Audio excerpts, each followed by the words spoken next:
According to the Huffington Post, in 1950, only 2,300 people made it to 100 years of age.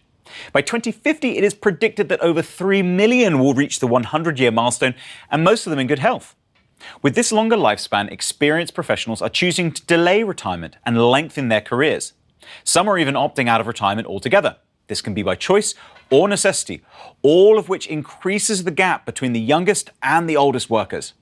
How do you find new opportunities to leverage your team's unique skill sets to optimize your business and increase employee satisfaction? Today on Modern Workplace, the generational divide, how to create cohesive teams.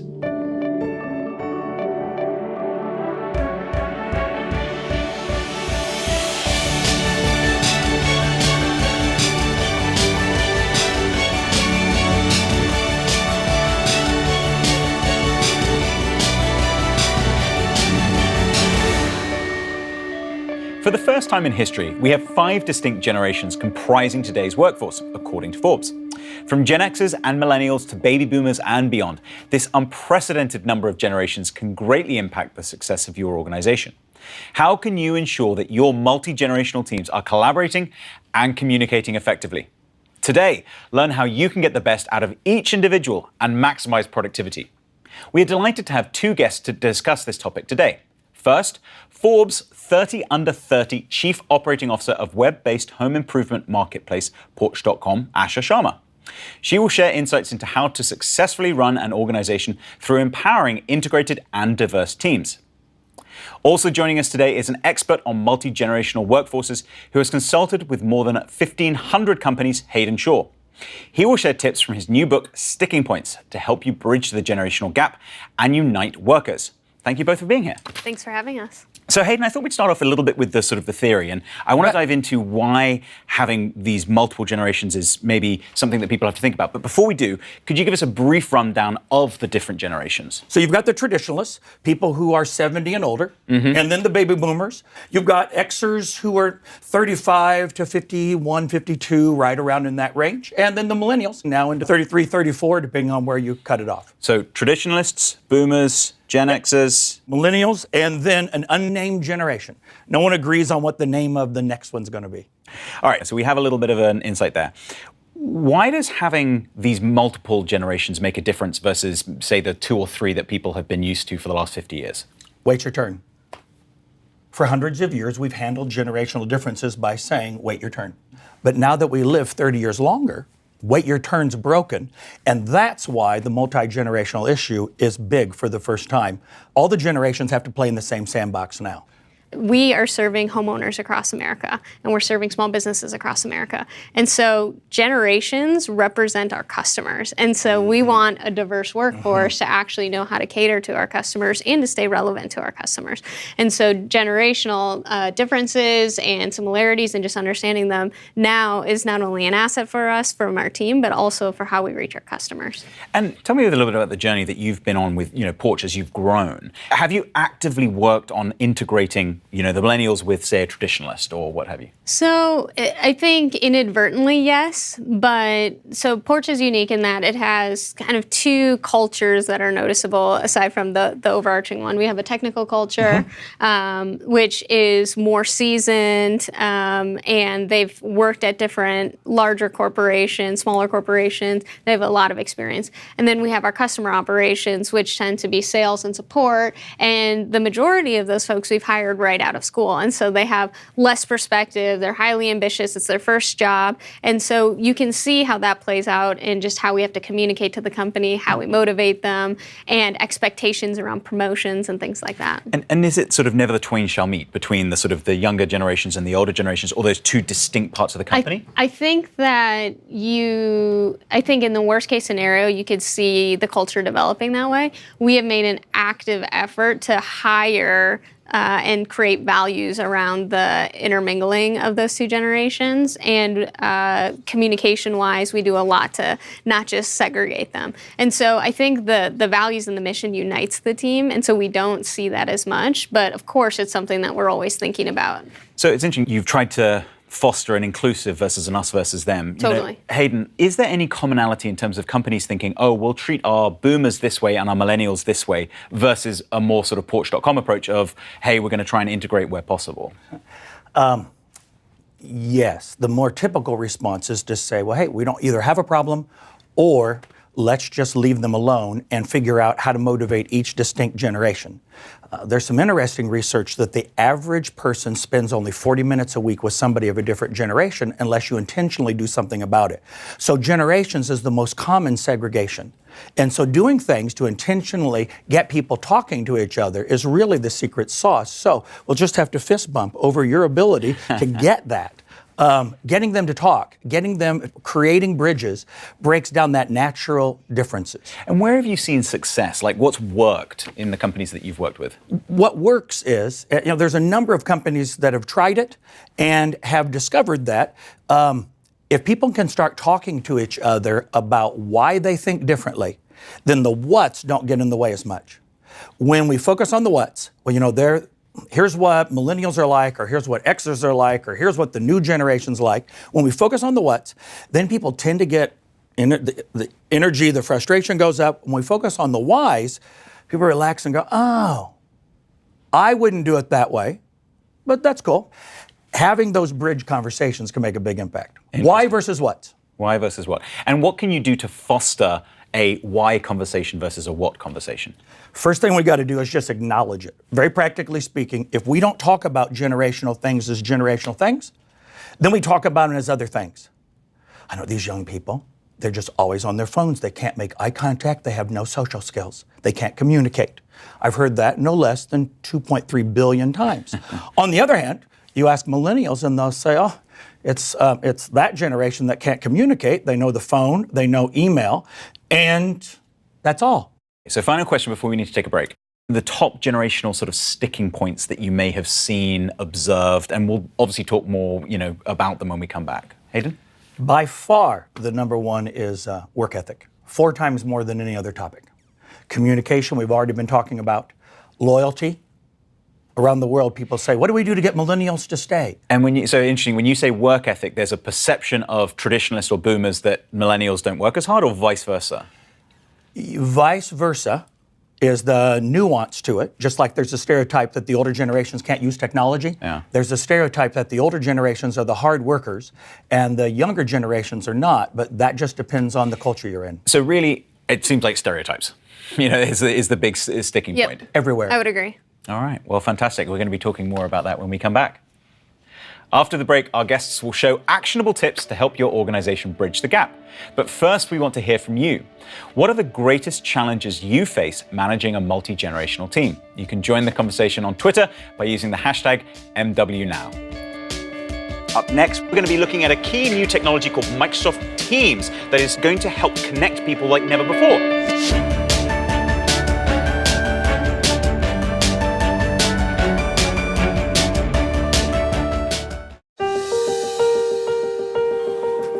When it comes to healthcare, seconds can mean the difference between life and death. For partners in health, time is life. Things change so quickly. The Microsoft Cloud helps our entire staff stay connected and work together in real time. We have 18,000 people around the world. The cloud gave us a single platform to reach across our entire organization, even to the most remote places in the world.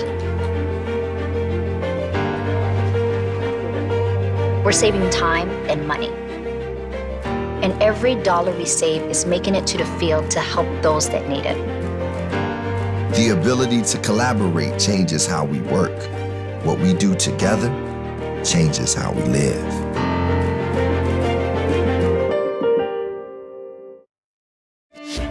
Welcome back, and thank you for registering at modernworkplace.com. Don't forget to log on and check out our exclusive resources. As a registered viewer, you have access to ebooks, white papers, and other key information designed to help you do more and achieve more. Check it out. Before the break, we highlighted some of the characteristics of the different generations in today's workforce. Now let's dive into some tips to successfully bridge generation gaps at your organization. Ash, let's start with you. What would your advice be to other people who really want to bridge that generational divide? I've worked at a lot of large organizations and small organizations, and there's often a focus on what's wrong with the generations or the stereotypes and things like that versus opportunities and the strengths. And so I was actually talking with a major real estate company that's based in Seattle, and they do this awesome program where they're bringing in really junior developers. And so they're bringing in millennials, and they're pairing them with boomers and like all the other generations. And what's awesome is the more seasoned generations and leaders get to mentor, which they actually love, and then earlier generations get to benefit from learning human. from folks We that like to help. have the skills. Yeah, so I would say that's one, which is just focus on the opportunities and the strengths. The other is, I think that it's a mistake to say that you value a generational divide or diversity or things like that when you as a leadership team don't reflect that. And so if you want to make meaningful change, you have to reflect your customer, you have to reflect the organization, and you will think differently in the executive room, you'll think differently in the boardroom, and therefore your employees will think differently. Interesting. Hayden, any thoughts? Well, I have a couple. What do you do if you're a huge company and you have basically folks who are white males at 53 years old? How do you broaden that out?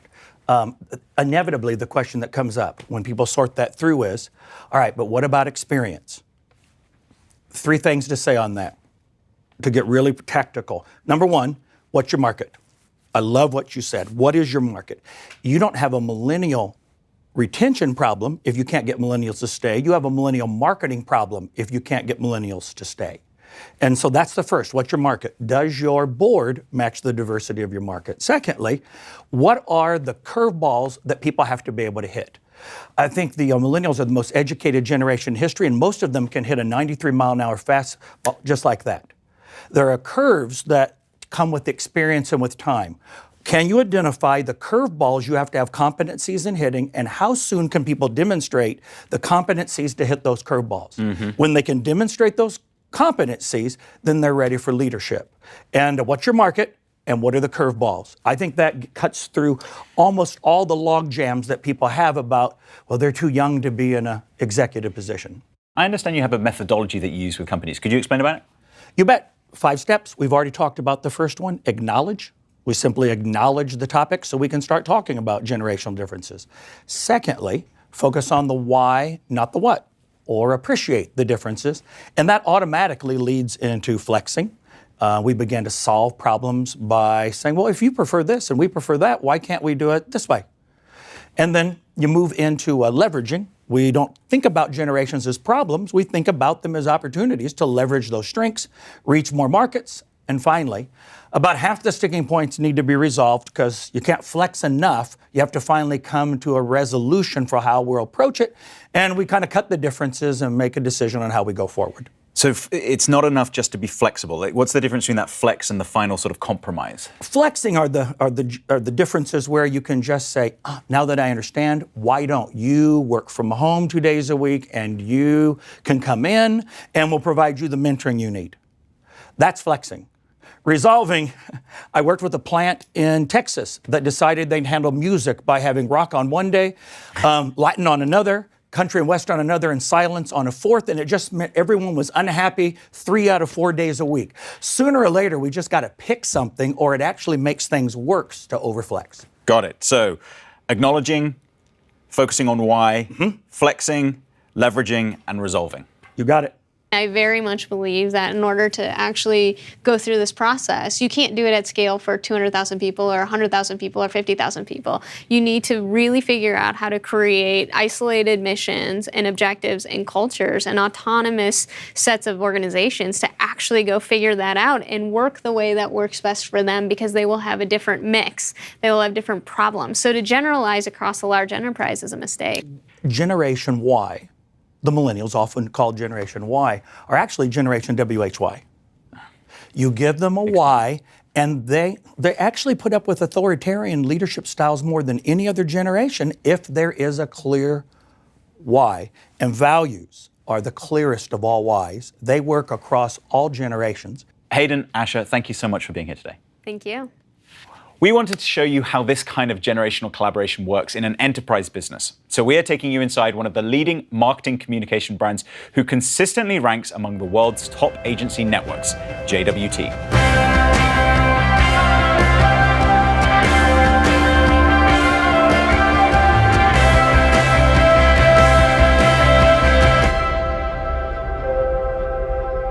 We've traveled to Midtown Manhattan, where I have the chance to sit down with Jamie McClellan, the CIO of J. Walter Thompson.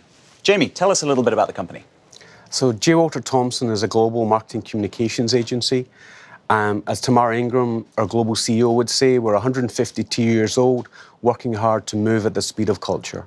And what is your role in helping you move at that speed of culture? So from a technology perspective, my role is really to support the technology and partnership evolution that we have to allow us to transform digitally as an organization. Now, I see, we can look into the organization here. We've got big touch screens on the walls. It's a pretty, trendy environment and lots of people. Tell us about the makeup of the organization. So the makeup of the organization and the fabric of the company is about being openly collaborative, inclusive, and really what we have to try and do with our technology is land and support that aspect and that value that we're trying to create. I mean, we have a broad spectrum of individuals within our company, but in reality, from a trend perspective, we're 12,000 people around the world, and we're made up of a third of people under 30, a third of our people sit between 30 and 40, and a third of our people are over 40. So generationally, we're probably quite young, but the aspect are that we have a very broad spectrum. It really mixed. Now, you mentioned you've got these multiple generations, and you also talked about sort of horizontal teaming across sort of WPP, where you might bring multiple different teams from different,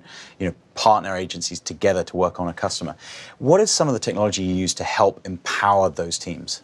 So within WPP, which is a huge organization, they've invested very heavily into Office 365. So from a standards perspective, just about the whole organization is now on Office 365. Separate tenants at times, but that has been rationalized as much as possible. So the aspects of being able to interconnect, collaborate, and share is much more seamless than it ever used to be.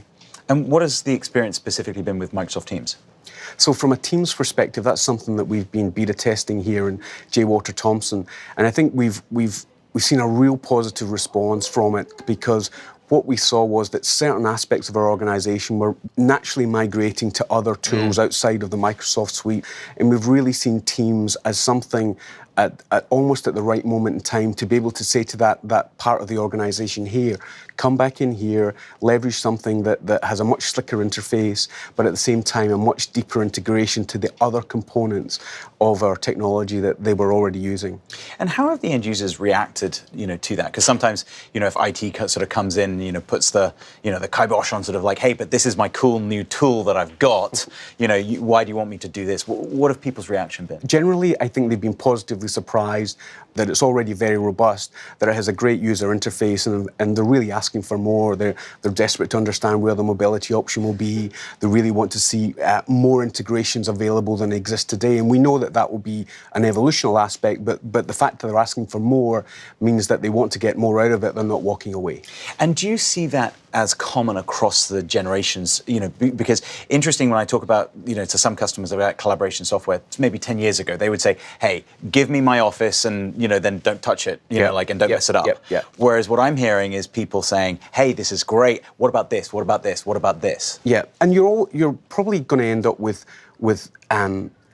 two people leveraging it for different reasons, right? One is, the generation who are effectively already in an environment that's highly collaborative, fairly loose and informal, but has an element of content there. Then you're coming from another part of the organization who wants a framework and a structure before they even start to work, etc. And I think what I'm seeing with Teams is it's actually going to give us the ability to blend those two things and give that structure and assurance kind of under the layers that exist within Office 365 below Teams, and at the same time that interaction interface and that ability to expand people's own networks within Teams as they go forward as well. It's not an either or. It's not an either or. It's probably going to be complementary, and hopefully nobody loses out. And do you have any examples of a team, within J. Walter Thompson that have used it and what it's meant to them? So we've been testing it fairly rigorously between what I'd call our digital natives, but we're working in harmony with our technology teams, both teams who are delivering to clients and operational technology as well. So it's been a fairly small group, but a very positive response in two fronts. One is the ability to get going, so that aspect of kind of people being able to own their own world and self-serve who they want to operate and collaborate with. And two, a recognition, I think, that the on-ramp to the people who are elsewhere in our world, the on-ramp to involving them is much more seamless and much easier, and they've recognized that within teams. Now, you've had an interesting, several years, moving to cloud collaboration technologies, revamping the office here, along with bringing on acquisitions. If you were to give, a fellow, enterprise technology leader, your advice in terms of how they could better connect and help their teams work seamlessly together, what would it be? I think for us, it's the aspects of being able to simplify things to the point where they get things done. So that aspect of a seamless interface, a seamless integration, and a simplified user interface of the things that we really want to see going forward and the things that our business needs. And I think if you look at the cultural norms that sit outside of the enterprise in the technology world at large, these are the things that we all need to be bringing into the enterprise. Fantastic. Jamie, thanks so much for the time, and thanks for hosting us here in Manhattan. You're very welcome. Now, we'd like to hear from you. Please go on Twitter and let us know, what do you like best about working across multiple generations? Just use the hashtag MWNow. Up next, we're going to get a glimpse into that special technology, Microsoft Teams, and see how it can empower diverse, multi-generational workforces.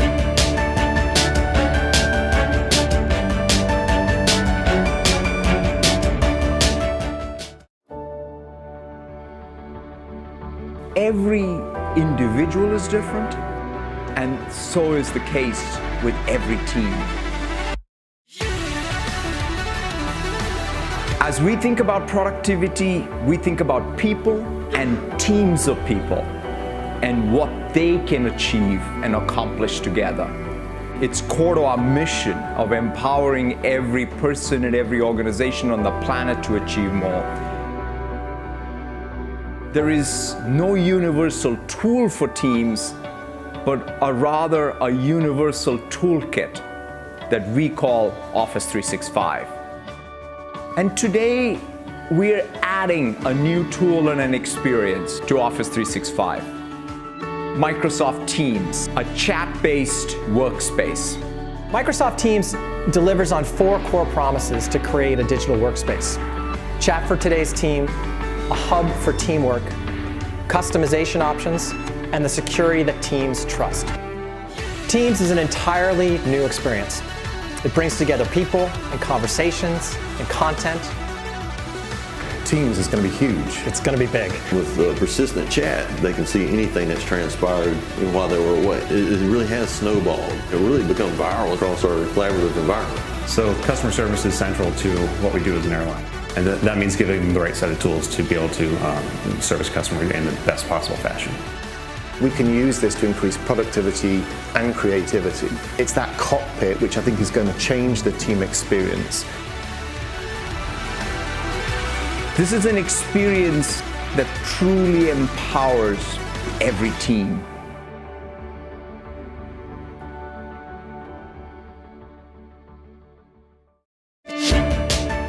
Welcome back to Modern Workplace. We have moved to one of Microsoft's many collaborative spaces to show you the newest innovations that are helping teams connect seamlessly. But first, we want to remind you that as our registered guest, you gain access to exclusive white papers and other resources to help you do more and achieve more.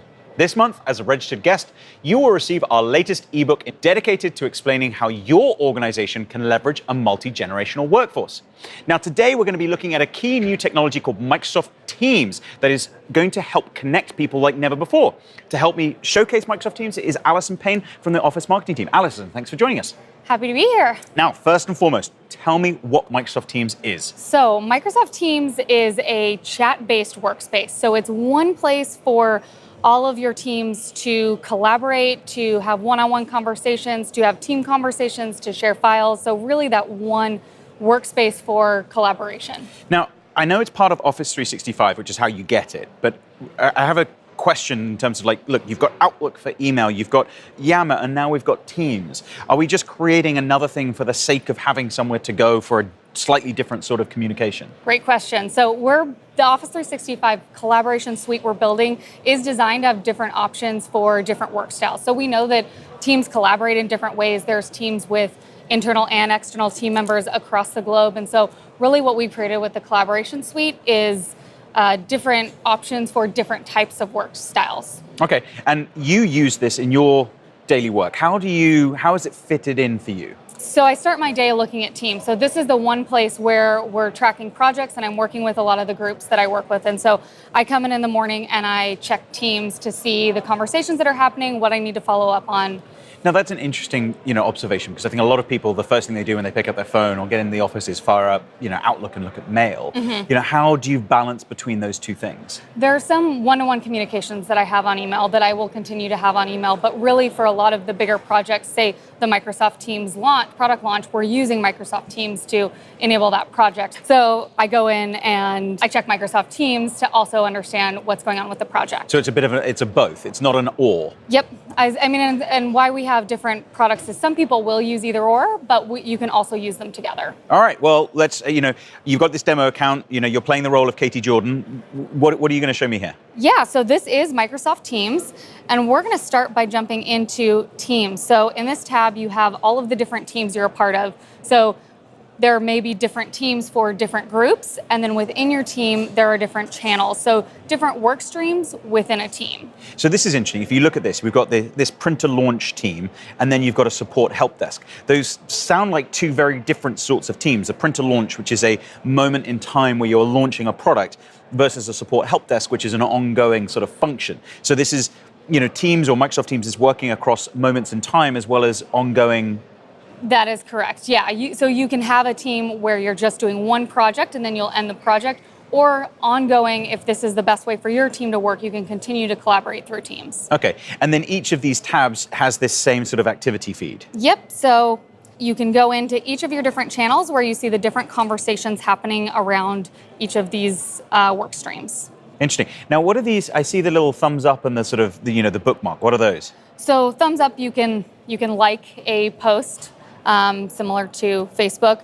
The bookmark is great because there's a lot of conversations going on in Teams. If you don't have time to read a conversation now, you can bookmark it and save it for later. So anyone who's ever used a social tool, I think about Facebook. Sometimes I save a video that I want to watch later, or liking things that friends have done. This is exactly that same sort of modality brought into the enterprise. Yep. And to find things easier, you also have an activity feed. So you have notifications, again, similar to any sort of social media activity feed. You can scroll through and see the top conversations happening around you. And this is across all of the teams that you're a part of? Across all of the teams you're a part of. As well as you can see an app mention there. If you're app mentioned, that gives you a specific alert. Because that you might have to do something. Yep, so that you can follow up. Okay. Now, interestingly, what's this Bing News? Because that's not a person. Yeah, so Microsoft Teams has over 70 different connectors, and we connect into different third parties. So you can actually customize Teams to pull in, this example, Bing, Twitter. We have connectors into GitHub, Asana, and lots of other. Oh, interesting. So you mentioned sort of Twitter as one, and that's obviously on the social side. GitHub, that would be great for developers and things like that. So it's not just one type of connector. It's lots of different ones. Yep, because this is applicable to all different types of teams, whether you're on marketing, sales, development. So we have lots of different customizations for the different types of teams. Ah, cool. So the other thing that Microsoft Teams also has is that one-on-one chat. So the thought behind Microsoft Teams is that it's an open workspace. Everyone can see the conversations that are happening. You also have the ability to have one-on-one conversations. Now, that's interesting because, it sounds like what you're saying is the value of Teams is in that open sort of collaboration, and the one-on-one is maybe a less prevalent use case? Well, we still see folks using it, and you can use it to connect really quickly one-on-one, but it's supposed to be faster, more chat-based than, say, a one-on-one email, and generally the project related to a project you're working on within Teams. A little bit more like an instant message than an Yes. email. Okay. Now, what's this T-Bot? This is the Microsoft Teams bot, which will give you tips and tricks on how to improve your experience here.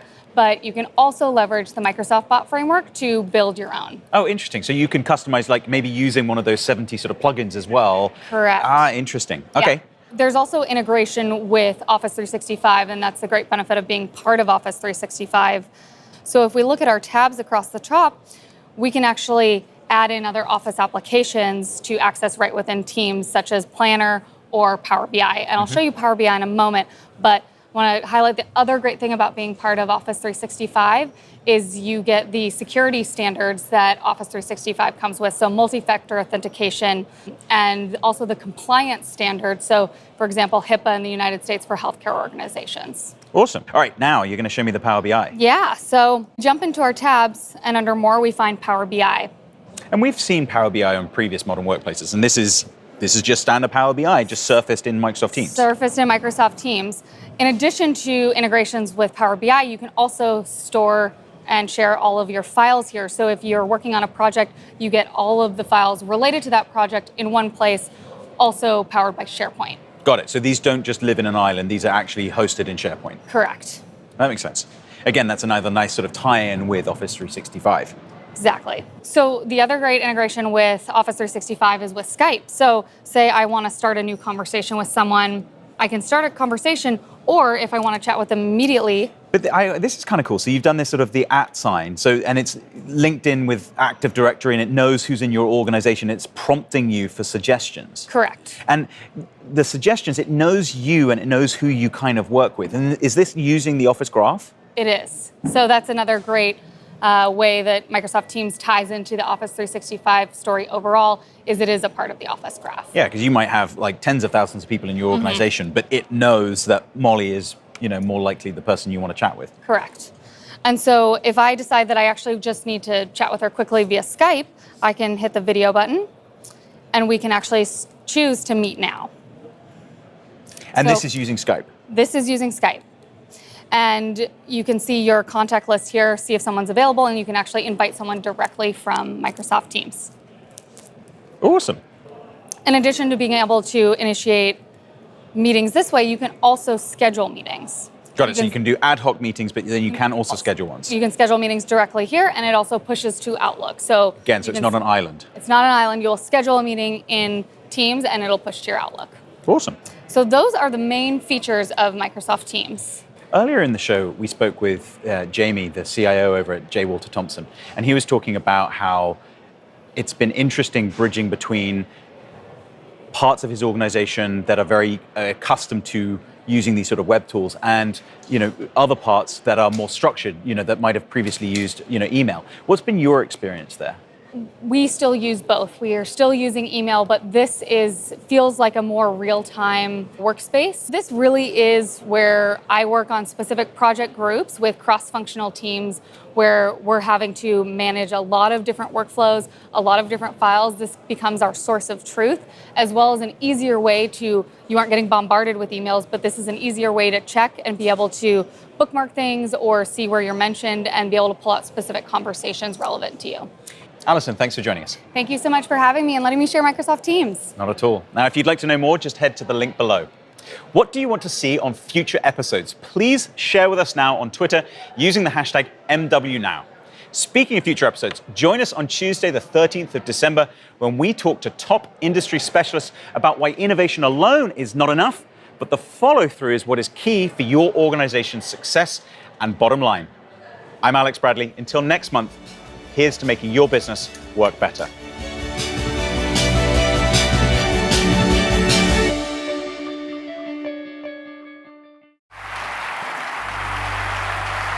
Our mission is to empower every person and every organization on the planet to achieve more.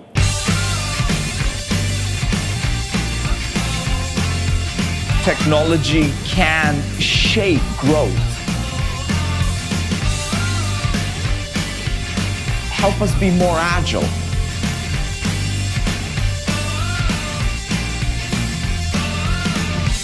We can use technology to change, disrupt the landscape of the industries that we participate in.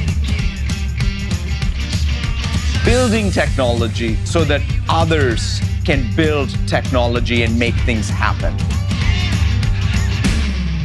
Our success is not dependent on our products. It's dependent on the success that our customers, our partners have with our products. It's really not about our ambitions, but it's the application of our ambitions so that we can deliver digital transformation. I want you to envision what difference can you make to shape the world.